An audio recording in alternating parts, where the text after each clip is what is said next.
Magandang araw mga kaibon. Konting update po pala tayo sa ating ibon. Sa mga ibon natin bago. At pa-itlog na po rin sila. Ito po muna yung mga kakatail natin. Yan. Yan. Mga proven po yan. Lahat na yan. Proven. Yan. Ayan. Ngayon lang po sila ulit breed kasi bagong lipat natin dito sa bago nating aviary. Ayan, nagpalaki tayo ng aviary. Nilipat ko na sa ibang lugar sa malamig na na pwesto. Hindi yung sa tirik na araw yung niya.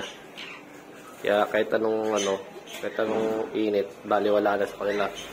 Dahil malamig na dito sa pwesto natin at mahangin. Ayan po. Ayan po yung natin view. Yan, may puro sa gilid kaya medyo malamig.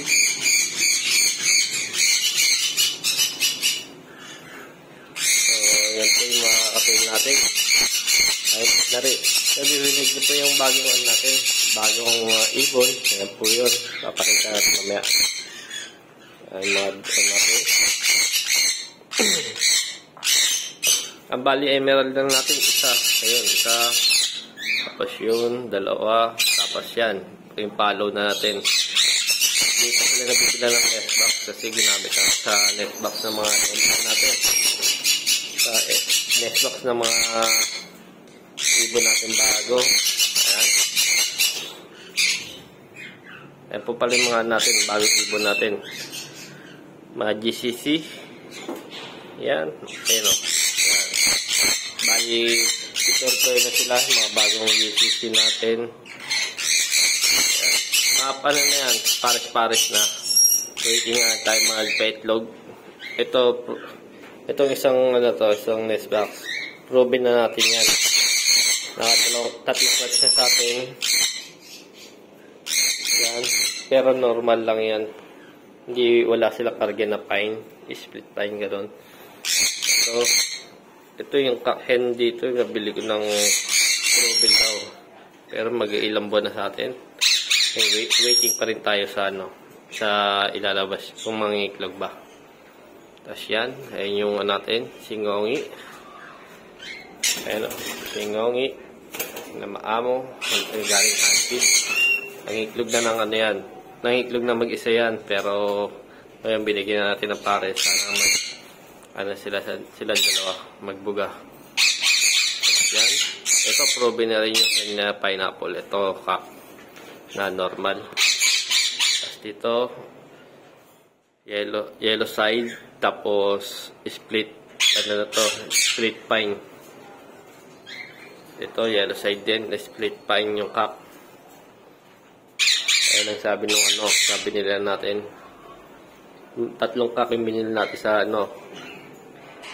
Gentry Cavite. Yan. Tapos ito yung dulo na yun. Tatlo yan. Kasi ang natin ng mga nabili natin nakarang ibon, puro kak. Puro hen pala. Kaya bumili tayo ng matured na kak na may DNA para sure tayo. Ayan o. Tapos ito yung natin. Yung internet, ayan. Napakaingay nung bagong bili rin natin na ibon. Ayan yung paros natin. Hanggang ngayon, pa rin sila. Hindi pa rin nagbubuga. Pero yung kak gusto na pumatong. Yung hen, ayaw pa. Saka ito, gano'n rin itong blue natin saka green. Medyo pa itong yung hen natin. Medyo matapang, ayaw palapit sa kak. Pero yung kak natin, nagpupugad na yan. Waiting na lang din tayo sa anong nila. Pero kung hindi magbuga, baka i-swap natin itong hen. Yan yung hen na yan, swap natin sa ibang hen na Indian redneck. Tapos ito nga po pala yun natin, bago nating ibon Yan, San Cunyur. Bali yan na sa atin to. 4 na araw na. Pero nagpupugad sila ngayon. Nahuhuli ko na sila nagpupugad. Kasi sabi nung nabilihan natin na na may-ari ito dati. Sila, nesting na ulit. Na siya, malapit na ulit. Kaya ang ginawa ko, yung nest box nila, iningi ko na para para hindi sila manibago. Para hindi naman bago sa pugad, dire-diretso. Kaso yung nila, cage sila, hindi na pinasunod. Medyo bebenta ng mataas. Parang double cage lang din yung niya, yung sukat ng Pero hindi ko kinuha. Bibili lang tayo ng panibagong cage na double cage. Kasi yung yung sa cage nila lang, parang DIY lang. Pero makapal yung niya, bakal. Kaya ito ang hintay natin mong itlog. Yan. Senior. Saka Indian redneck. Saka yung mga yan. Yan, yung mga, ito yung hilera na to, puro puro GCC. Yan, hanggang dito. Asian, puro tail, yung 5. Bali, tatanggal ko sa susunod. Gagawin ko puro yan, puro GCC. Isang hileran GCC. Para para isang hilera na sila GCC. Tapos dito, puro cocktail. Yan. Para maganda tingnan. Yan. Pero dito, yung pipers dito, in-out ko Yan. Yan dito. So, PM nila kayo sa, sa Box Avery PH sa Facebook page natin. Sa mga gusto mag-inquire. Ma-approve na po yan. Yan.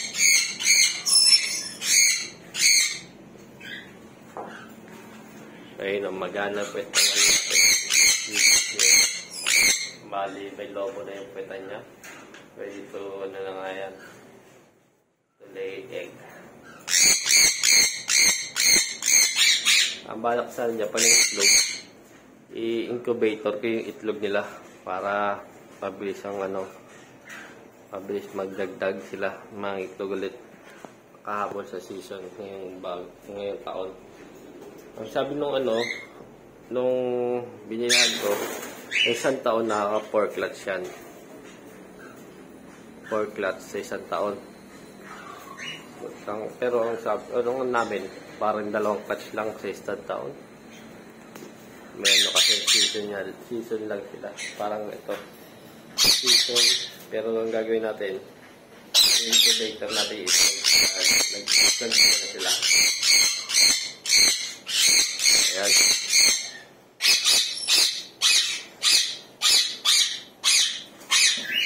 So, hanggang sa muli tayo, mga kaibon.